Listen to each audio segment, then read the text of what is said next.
Artinya sampai Yesus pun dia tetap disunat Yesusnya gitu. Karena Yesus hidup di bawah hukum Taurat gitu kan. Paulus bilang untuk non Yahudi nggak perlu sunat, sunat hati aja udah cukup gitu. Nah dia sendiri nggak sunat.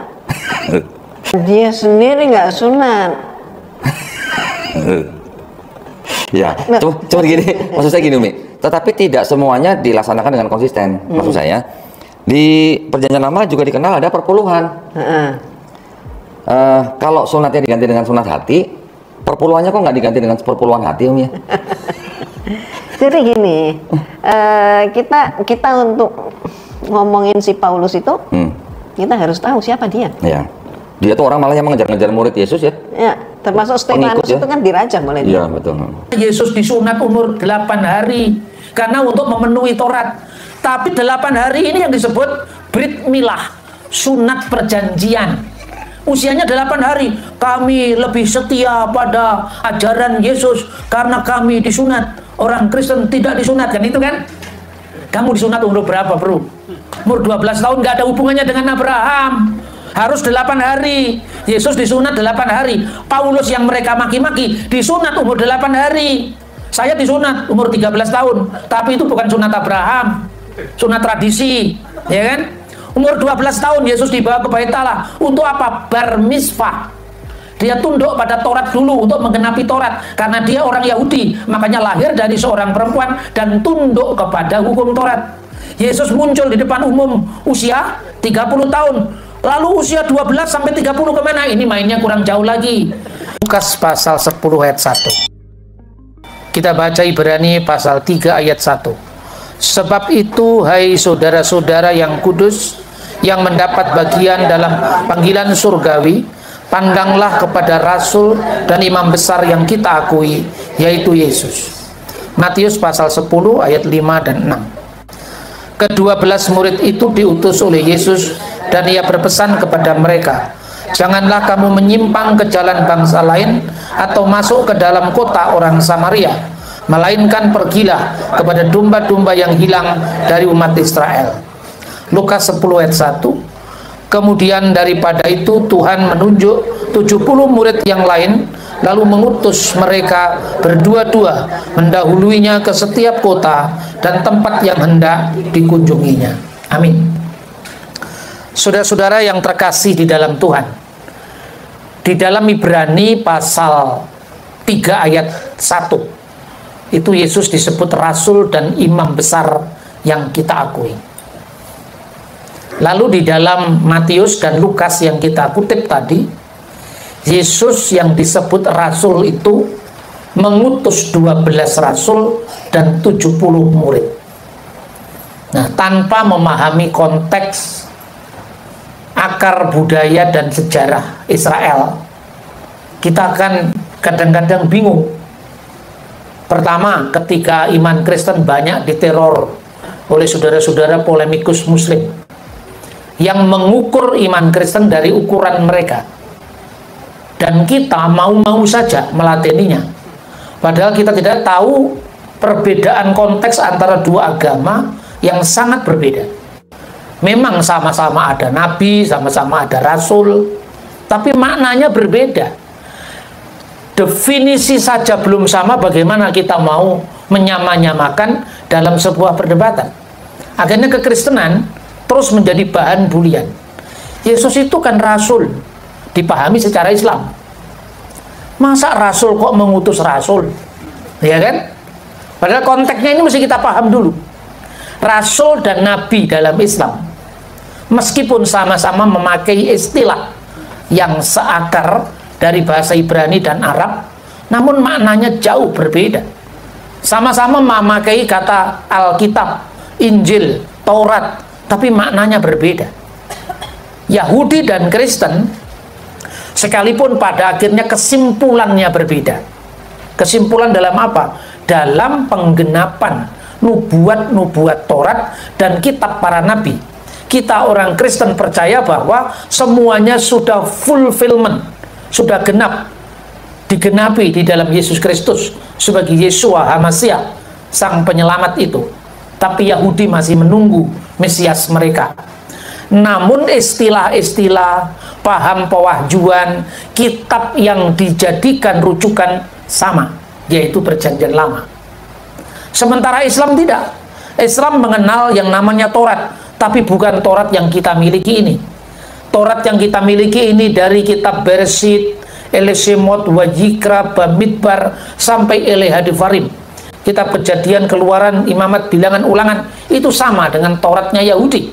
Begitu juga kitab Nabi-Nabi. Seluruh Perjanjian Lama Kristen itu kitab Tanaknya Yahudi. Tanak itu singkatan dari Torah, Nevim, Ketubim. Hanya penggenapannya yang orang Yahudi menolaknya dalam Yesus. Karena itu mereka menolak Perjanjian Baru.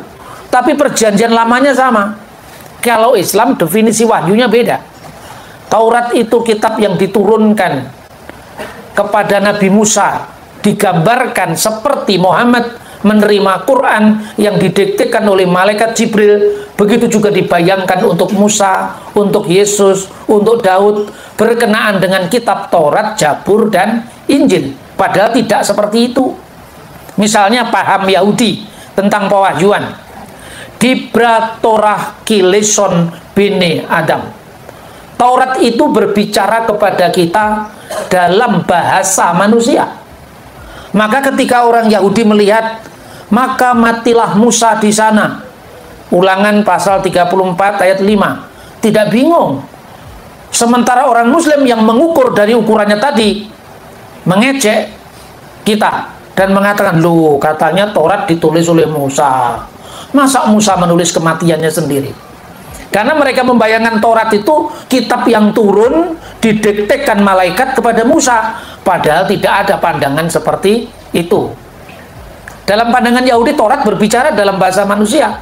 Karena itu yang nulis kematian Musa itu bukan Musa, yang nulis Yosua. Sebelum Musa meninggal, Musa menumpangkan tangannya atas Yosua. Itu artinya penerusan tongkat estafet. Maka sekalipun Musa tidak melihat tanah perjanjian, tapi Yosua lah yang menuntaskan perjalanan menuju ke tanah perjanjian. Ini perbedaan konsep. Begitu juga soal rasul dan nabi. Dalam Islam, salah satu definisi pembedaan rasul dan nabi adalah nabi setiap orang yang menerima firman-firman Allah, wahyu-wahyu Allah, tapi tidak wajib menyampaikannya kepada umat. Kalau rasul adalah orang yang menerima wahyu Tuhan, wahyu Allah, firman-firman Allah, namun wajib menyampaikannya kepada umat manusia. Jadi rasul itu sudah pasti nabi, nabi belum tentu rasul. Definisi seperti ini tidak dikenal dalam Yahudi, tidak dikenal dalam Kristen. Karena itu ketika diterapkan langsung, mereka mengejek kita. Nah, sudah-sudah kita akan paham bagaimana rasul mengutus rasul. Nah, harus lihat konteksnya. Rasul itu apa? Dalam bahasa Yunani, rasul itu apostolos. Nah, kata apostolos itu artinya utusan. Kata apostolos ini dipakai sebelum zaman Kristen. Ketika Alkitab kita diterjemahkan dalam bahasa Yunani yang dikenal Septuaginta. Dari kata Ibrani saliyah. Makanya kalau kisah para rasul itu bahasa Ibraninya Sefer Maase Haselihim, kitab perbuatan dari rasul-rasul. Selah bahasa Aram, Salehim. Itu maknanya apa? Maknanya adalah utusan, sama dengan istilah Arab utusan. Namun utusan dalam konteks apa? Seliyah ini bukan sama dengan definisi Islam. Yang pertama, saudara-saudara, jabatan imam besar bagi orang Kristen itu salah satu dari apa yang dilanjutkan dari harapan mesianik bangsa Israel bahwa Hamasyah, sang Mesias itu nabi, imam, dan raja. Yesus adalah nabi juga. Itu nubuatan dalam kitab Ulangan pasal 18 ayat 15. Nebi Mihirbeka Meaheka Kamoni Asher Yakim Leka Adunai Alaftismaun. Seorang nabi di tengah-tengahmu. Mihirbeka artinya di tengah-tengah Israel. Meaheka di antara saudaramu, di antara saudara-saudara 12 suku Israel tadi. Musa lahir dari suku Lewi, Yesus lahir dari suku Yehuda. Yang seperti aku, Yahim leka Adonai, akan dibangkitkan oleh Tuhan Elohenu Allah kita, hendaklah yang kamu dengarkan. Jadi nabi yang seperti Musa itu nabi Eksodus, nabi pembebas. Musa membebaskan Israel dari penindasan di tanah Mesir. Yesus membebaskan seluruh umat manusia dari perbudakan dosa-dosa. Itu maknanya Mesias sebagai nabi. Yang kedua, Mesias sebagai raja, raja yang kekal. Disebut dalam bahasa Aramaik Malka Mesiha. Orang-orang Yahudi di abad pertama menolak Yesus karena mereka membayangkan raja itu raja dunia, raja politik, raja yang membebaskan bangsa Israel dari penindasan bangsa lain. Dan itu tidak ditemui pada sosok Yesus ketika Yesus mengatakan, kerajaanku bukan dari dunia ini. Ini alasan kenapa orang Yahudi pada zaman Yesus menolak Yesus dan menerima Simon Bar-Kokhba sebagai Mesias pembebas Israel dari penindasan Yunani. Sekalipun pemerintahan Simon Bar-Kokhba hanya bertahan 3 tahun, antara tahun 132 setelah Masehi sampai 135. Setelah itu Hadrianus kembali menghancurkan Yerusalem dan bangsa Yahudi terserak-serak ke seluruh muka bumi sampai kembali lagi merdeka tahun 1948. Ini Mesias sebagai raja. Yesus dipahami oleh gereja, oleh umatnya sebagai raja segala raja, raja yang kekal, bukan raja duniawi yang terikat oleh ruang dan zaman. Yang ketiga, Yesus adalah imam besar. Dalam makna inilah nanti Yesus disebut rasul. Yesus disebut imam besar, tapi bukan Imam Mahdi, bukan. Imam Mahdi itu versi Islam. Kadang-kadang orang Kristen itu punya kelemahan juga. Kelemahannya kalau ada saudara-saudara sebelah masuk Kristen, dielu-elukan, lalu dia mengatakan Yesus itu Imam Mahdi. Salah, Yesus bukan Imam Mahdi. Yesus itu imam besar. Imam Mahdi itu beda konsep dengan imam besar. Imam Mahdi itu setinggi apapun, dia hanya petunjuk jalan, bukan sang jalan. Sebesar apapun Imam Mahdi itu akan bekerja dengan hakim yang adil, mengalahkan Dajjal. Tapi ujung-ujungnya juga beda. Setelah mengalahkan Dajjal, tugas yang lain membunuh babi. Kalau di Kristen tidak ada Imam Mahdi membunuh babi, iya kan? Atau hakim yang adil membunuh babi dan memecahkan salib, itu tidak ada. Jadi artinya jangan sampai iman Kristen itu gara-gara minder atau terus diserang kita menyamakan dengan agama lain. Konsep Imam Mahdi itu bukan imam besar. Imam besar itu Kohen Hagadol, bahasa Ibraninya. Kalau di dalam Alkitab terjemahan bahasa Arab yang saya pegang ini, keren kan Alkitab saya? Ini disebut Rois Kahina. Jadi Rois Kahin itu Kohen. Jadi Rasul Warais Kahinati, yaitu Tuhan Yesus. Kenapa Yesus disebut Rasul? Pertama, sekarang jawaban pertama, kenapa Rasul kok mengutus Rasul gitu kan? Yesus disebut Hasaliyah, sang Rasul, satu-satunya Rasul. Dan murid-muridnya disebut Salihim, Rasul-Rasul, kata jamak. Kenapa? Rasulnya Yesus jumlahnya 12. Itu bukan kebetulan. Karena gereja itu Israel baru. Maka gereja seperti jumlah Israel yang jumlahnya 12 suku.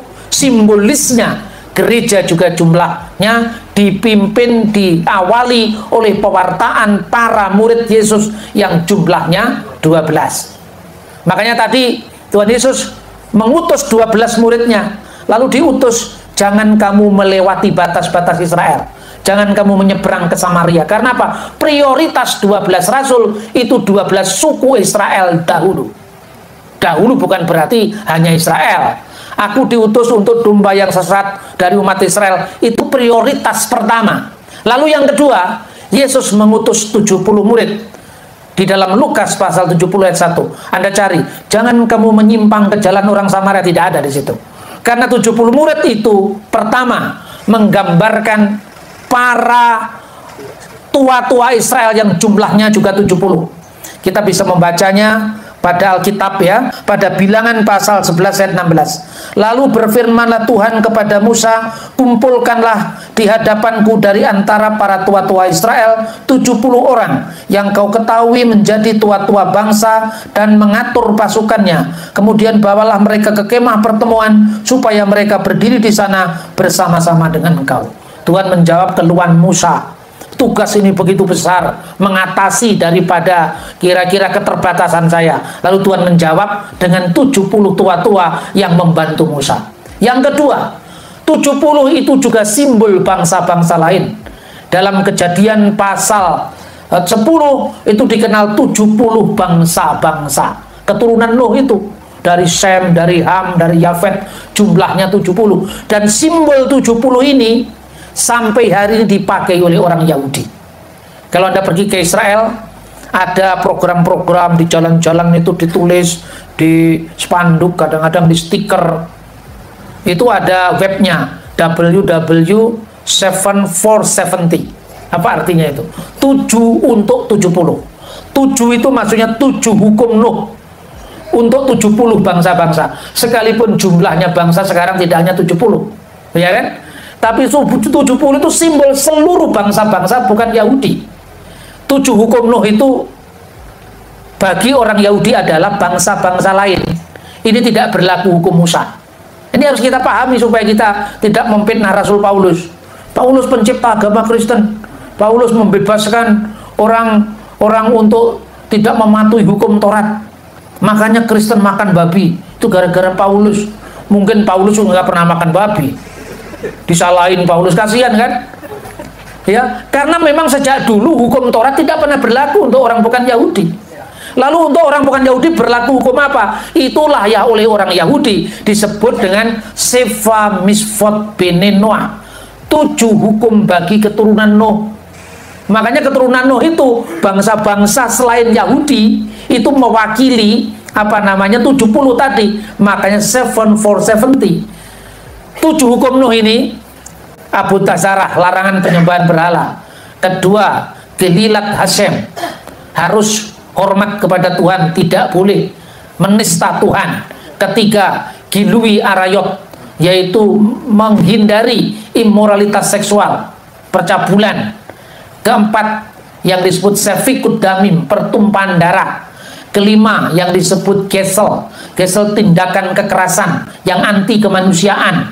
Kemudian yang dikenal dengan Efer Min Hakai, dilarang makan binatang yang mati dicekik, binatang yang diterkam binatang buas, itu disebut bangkai. Makanya dalam kitab Imamat, bangkai boleh dikasih kepada bangsa lain, bukan bangkai busuk yang dikasih, bukan. Artinya binatang yang disembelih secara di luar hukum Yahudi. Kenapa dibolehkan kepada bangsa lain? Lah karena bangsa lain punya agama sendiri. Alkitab justru menjamin kebebasan beragama. Kan luar biasa itu. Itu jauh sebelum deklarasi HAM muncul. Alkitab sudah mengenal yang namanya pluralisme hukum. Boleh kau jual kepada orang asing. Karena orang asing tidak tunduk kepada hukum Taurat. Makanya Paulus mengatakan, kamu kalau disuruh makan, ini binatang yang dipersembahkan kepada berhala, jangan kamu makan. Karena saudaramu yang lemah iman jadi tersandung. Tapi 1 Korintus pasal 10, kalau kamu ke pasar beli daging, tidak usah ditanya silsilahnya yang menyembelih siapa. Tidak usah ditanya disembelih atas nama apa. Beli aja, itu higienis itu. Di ajaran Kristen itu paling masuk akal kan. Tapi kalau orang tidak paham karena mainnya kurang jauh, suka nuduh, wah ini bangkai boleh dimakan, orang bukan Yahudi, kan gitu. Padahal konteksnya itu apa yang dikatakan dalam hukum Nuh tadi, yaitu Efer Min Hakai, dilarang makan binatang yang mati dicekik. Lah, karena bangsa-bangsa itu memiliki aturan hukumnya sendiri, maka selenggarakanlah mahkamah yang adil, namanya Dinin. Itu hukum Nuh bagi siapa? 70 bangsa. Jadi kenapa 12, kenapa 70? Clear.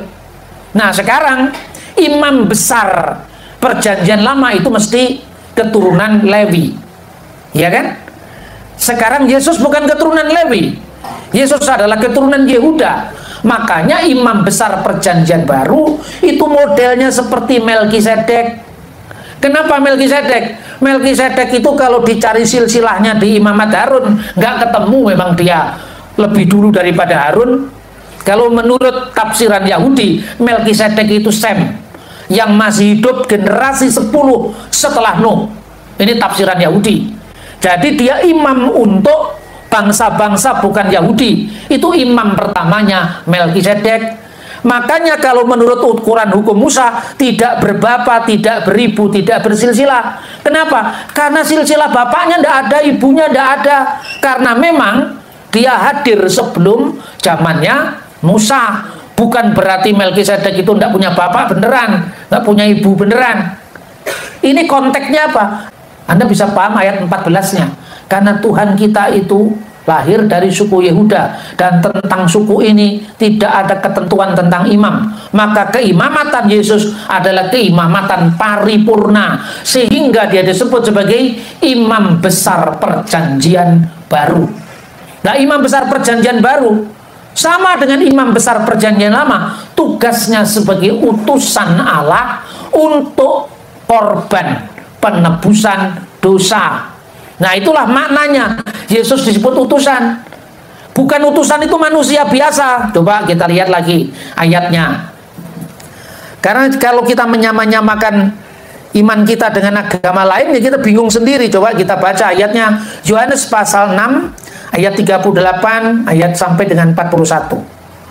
Ya, ayat 38 saya baca, nanti Anda ayat 39.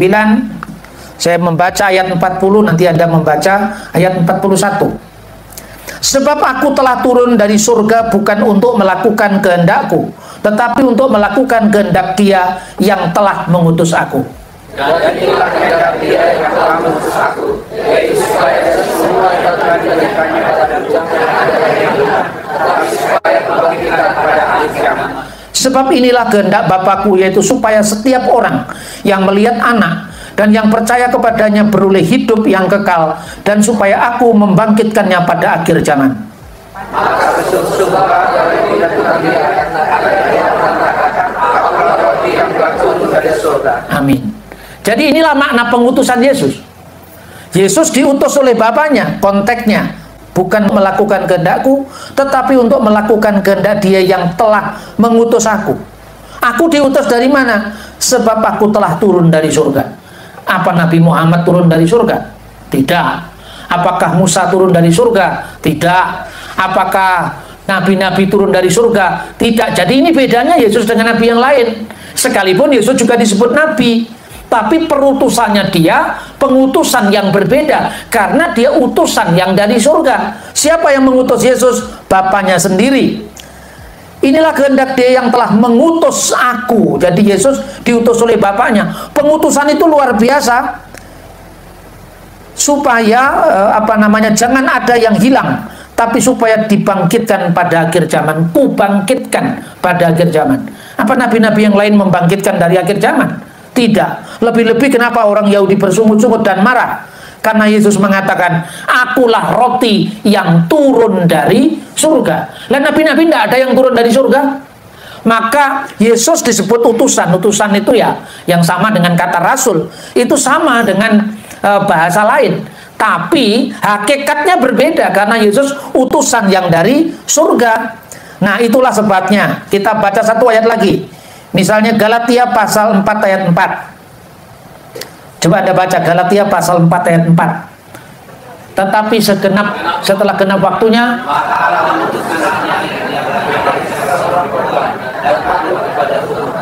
apakah nabi-nabi anaknya? Kan bukan, ya kan? Hanya Yesus yang adalah anaknya yang tunggal. Setelah genap waktunya. Di dalam bahasa Arab itu terjemahan ya, sama-sama terjemahan. Walakin lama ja'a mil'ud zaman. Setelah genap zamannya. Setelah tamma, setelah sempurna zamannya, arsalallahu, arsala itu nantinya masdarnya rasul, telah diutuslah oleh Allah, arsalallahu abnahu, putranya. Nah, nabi-nabi kan bukan putra Allah dalam pengertian putra tunggal, ya kan? Daud disebut anak, iya, tapi bukan anak dalam pengertian Dia firman yang menjadi manusia. Hanya Yesus yang disebut monogenes theos, anak Allah yang tunggal. Lalu anak ini dilahirkan Tapi sebelumnya sudah ada. Di mana? Di surga. Dilahirkan untuk apa? Mauludan min imra'atin. Lahir dari seorang perempuan. Kenapa dikatakan lahir dari seorang perempuan? Bahasa aslinya gunaikos. Kenapa disebut gunaikos? Penggenapan dari Kejadian pasal 3:15. Keturunan perempuan ini akan meremukkan kepala ular. Dan ular akan meremukkan tumitnya. Itu saat apa itu? Penyalipan. Makanya perempuan di sini maknanya adalah penggenapan dari Kejadian pasal 3 ayat 15. Lah untuk apa dia datang dilahirkan oleh perempuan? Mauludan tahta namus. Dia dilahirkan untuk tunduk pada hukum Taurat. Makanya Yesus disunat umur 8 hari karena untuk memenuhi Taurat. Tapi 8 hari ini yang disebut Brit Milah, sunat perjanjian. Usianya 8 hari. Kami lebih setia pada ajaran Yesus karena kami disunat. Orang Kristen tidak disunat, kan itu kan? Kamu disunat umur berapa, bro?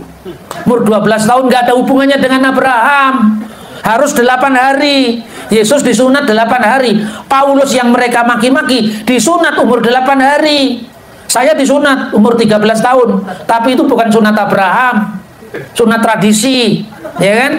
Umur 12 tahun Yesus dibawa ke Bait Allah. Untuk apa? Bar mitzvah. Dia tunduk pada Taurat dulu untuk menggenapi Taurat. Karena dia orang Yahudi. Makanya lahir dari seorang perempuan dan tunduk kepada hukum Taurat. Yesus muncul di depan umum usia 30 tahun. Lalu usia 12 sampai 30 kemana? Ini mainnya kurang jauh lagi. Jangan mencari Sweet 17 pada kehidupan orang Yahudi pada zaman Yesus. Sweet 17 itu budaya orang bule. Tidak ada itu di Israel. Karena apa? Kitab Bilangan pasal 4. Kumpulkanlah orang-orang Israel antara umur 30 sampai 50 tahun. Kenapa 30 sampai 50 tahun? Dia bertugas di kemah suci. Jadi kalau usianya belum 30, belum boleh pelayanan di kemah suci.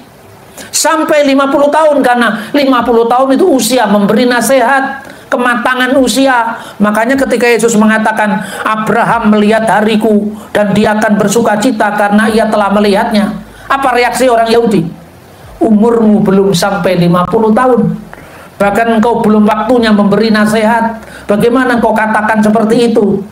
Ini semua berkaitan, bukan sekedar kebetulan, ya kan? Umur 50 tahun. Kemudian umur 60 tahun itu usia tua. 70 tahun bagi kebudayaan orang Yahudi itu usia manusia. Maka kalau manusia itu usianya cuma 70 tahun sejak zaman Musa itu. Kalau kuat 80 tahun. 80 tahun itu tambahan usia. 90 tahun itu usia mulai bungkuk. 100 tahun seolah-olah mau mati dan meninggalkan dunia ini. Itu ada di dalam budaya Yahudi. Dalam Talmud namanya Traktat Pirkei Avot 1. Itu semua bisa dibuktikan. Tapi orang sudah terlanjur sombong dulu, ya kan? Kami disunat, kalian tidak disunat. Paulus membatalkan sunat. Di mana Paulus membatalkan sunat bagi Yahudi? Itu dalam Galatia. Yang dilarang sunat itu kan Titus. Titus kan orang Yunani. Orang Yunani tidak pernah berlaku Brit Milahnya Musa. Tapi Rasul Paulus di dalam Kisah Rasul 16 menyunatkan Timotius.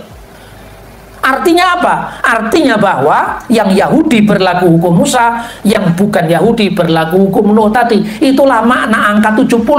Selain 70 itu adalah 70 tua-tua Israel. 70 itu artinya bangsa-bangsa. Dan untuk 70 Rasul Yesus, 70 murid Yesus, tidak perlu dikatakan jangan kamu menyimpang jalan kepada orang Samaria. Universal. Dan nanti kedua-duanya juga akhirnya universal ketika Yesus sudah dibangkitkan, di mana tidak ada lagi perbedaan Yahudi dan bukan Yahudi, laki-laki, perempuan, budak maupun merdeka, semua dipersatukan dalam satu payung, yaitu gereja yang satu, kudus, katolik, dan apostolik. Gereja yang satu, kudus, am, dan rasuli. Nah itu saudara-saudara. Lalu kita lanjutkan ayatnya. Maliaki pasal 3 ayat 1. Lihat, aku menyuruh utusanku supaya ia mempersiapkan jalan di hadapanku. Dengan mendadak Tuhan yang kamu cari itu akan masuk ke baitnya. Malaikat perjanjian yang kamu kehendaki itu sesungguhnya ia datang, firman Tuhan semesta alam. Dengan mendadak Tuhan yang kamu cari itu akan masuk ke baitnya. Lihat aku menyuruh utusanku. Ini bahasa aslinya hineni saliyah malaki. Nah digunakan kata-kata saliyah dan malak. Malak itu maknanya lebih dari sekedar malaikat.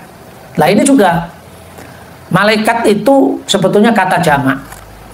Tapi gara-gara Quran, gara-gara bahasa Arab Quran maksudnya, maka kata malaikat kadang-kadang diterapkan juga untuk yang tunggal. Malaikat Jibril. Malaikat itu sebetulnya bentuk jamak. Kalau dalam Alkitab bahasa Arab itu ya Jibril al-Malak. Jibril sang utusan. Kalau malaikat itu jamak. Itu gara-gara misalnya dalam Quran ketika misalnya malaikat menampakkan diri kepada Maria, memberi kabar gembira kedatangan Yesus, bunyinya tetap jamak. Idzqolatil malaikatu ya Maryam innallaha yubasyyiruki bikalimatin min husmuhul masih Isa ibnu Maryam wajihan fid dunya wal akhirati wa minal muqarrabin. Misalnya di sini berkatalah malaikat ya Maryam, berkatalah malaikat idzqolatil malaikat ya Maryam. Kalau dalam Alkitab bahasa Arab selalu kalau Jibril muncul ya Jibril al-Malak, bentuk tunggal. Tapi ya sudahlah, memang beda ya beda, nggak usah dipersoalkan. Tapi yang ingin saya sampaikan itu jangan mengukur agama orang dari ukuranmu. Kita pun juga tidak pernah mengukur orang Hindu dari ukuran kita. Itulah kunci perdamaian, itulah kunci saling hormat menghormati. Jangan yang kedua sok tahu. Wah ini kalau begitu Yesus itu rasul, rasul kok mengutus rasul. Terus dinyanyikan dengan ejekan, rasul mengutus rasul. Nah itu kan juga tidak bijak seperti itu, ya kan? Nah kita perhatikan di dalam Maleaki ini dikatakan apa sih makna ayat ini? Sebetulnya ayat ini maknanya nubuatan mesianik. Jadi yang disebut dengan malak di sini atau saliyah malaki, yaitu utusanku. Utusanku ini Mesias sebetulnya. Dan kemudian dikatakan supaya ia mempersiapkan jalan di hadapanku. Dengan mendadak atau dengan tiba-tiba Tuhan yang kamu cari itu akan masuk ke baitnya. Perhatikan, masuk ke bait Allah. Berarti tafsiran tentang saliyah, ya, sang rasul ini terkait dengan kata malak ini juga itu berkaitan dengan ritus bait suci. Ritus bait suci itu puncaknya, pemimpinnya siapa? Imam besar. Yesuslah imam besar perjanjian baru. Maka Yesus disebut saliyah karena ini merupakan penggenapan dari Maleaki pasal 3 ayat 1. Lihatlah telah kuutus utusanku. Di sini kata saliyah dan kata malak muncul bersama-sama. Saliyah itulah fungsi imam besar yang diutus oleh Allah di bait suci. Lalu yang kedua, istilah utusan perjanjian atau malaikat perjanjian, malak haberit. Ini utusan perjanjian dalam konteks Yesus, perjanjian baru. Maka Yesus disebut imam besar perjanjian baru. Di sini digunakan kata malak, utusan perjanjian, malaikat perjanjian. Kata malaikat tidak harus bermakna malaikat Gabriel, Mikael, tidak. Makanya dalam kitab Wahyu, malaikat diterapkan untuk penilik jemaat. Katakanlah kepada malaikat jemaat yang ada di Laodikia. Itu konteksnya ini juga. Jadi konteksnya malak bisa bermakna malaikat dalam pengertian Gabriel, Mikael, juga bisa bermakna utusan kongregasi yang berfungsi sebagai penilik jemaat, yang berfungsi sebagai pemimpin jemaat, yang berfungsi sebagai episkopos dari jemaat. Dan konteksnya mula-mula Yesus adalah saliyah dan Yesus juga adalah malak haberit. Dua-duanya diterapkan pada sosok yang satu, Yesus Kristus. Saliyah itu utusan Bapaknya tadi. Untuk apa? Untuk penyelamatan. Dan konteks malak haberit itu konteksnya imam besar perjanjian baru. Itulah maknanya Yesus disebut rasul. Bukan rasul dalam makna seorang yang menerima wahyu Allah dan wajib menyampaikannya kepada umat manusia. Ini rasul versi Islam, tidak ada kaitannya dengan rasul dalam iman Kristen. Dan Yahudi pun juga, karena dalam Yudaisme ini akarnya kekristenan. Soal kemudian orang Yahudi modern tidak percaya atau belum percaya, ya kita doakan saja dan kita jelaskan. Secara teologis, Kristen tidak pernah ngarang-ngarang. Ini penggenapan dari perjanjian lama. Seluruh yang kita imani itu bukan sesuatu yang kita reka-reka sesuai dengan keinginan kita, tidak. Tapi bisa kita buktikan by data. Ini maknanya kenapa Yesus disebut sebagai imam besar perjanjian baru. Dalam kaitan itu kenapa Yesus disebut rasul. Lalu kenapa mengutus rasul? Ya rasul yang utama sebagai imam besar itu kan punya asisten-asisten yang mewakili 12 suku. Lah diasisteni oleh 70 murid tadi. Seperti Musa diasisteni oleh 70 tua-tua. Semuanya berkaitan satu sama lain. Jadi ingat, ketika Alkitab mengatakan Rasul Yesus 12, itu bukan kebetulan. Itu punya makna penggenapan. Ketika Alkitab mengatakan Yesus mengutus 70 rasul, itu juga bukan kebetulan. Itu makna penggenapan dan juga jangkauan universal Injil untuk bangsa-bangsa yang lain selain bangsa Israel. Nah, kiranya firman Allah ini semakin memantapkan iman percaya kita dalam kita mengiring Tuhan Yesus.